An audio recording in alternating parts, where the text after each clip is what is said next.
Avant cela, le sport avec une reprise de la Ligue 2, disons-le franchement, plutôt compliqué pour les Verts. L'AS Saint-Etienne faisait son retour hier sur les terrains après la trêve due à la Coupe du Monde et le comeback s'est soldé par une nouvelle défaite 2-1 contre Annecy.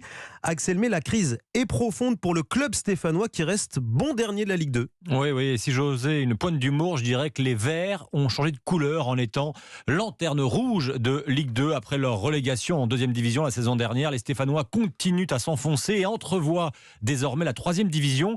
Europe 1 a joint ce matin Jean-Guy Rioux, président de l'USS, l'un des groupes de supporters de Saint-Etienne.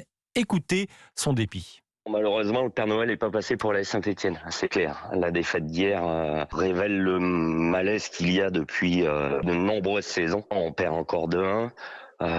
C'est catastrophique, il y a des erreurs monumentales dans le jeu, les joueurs ne semblent pas concernés, on a eu une trêve de plus d'1 mois avec la Coupe du Monde où normalement ça aurait dû permettre de remettre les têtes à l'endroit et c'est pas le cas, donc ouais c'est très compliqué, la période est très très compliquée. 4 groupes de supporters et c'est historique de leur part, appellent même à un boycott total du prochain match à domicile. Ce sera vendredi contre Caen.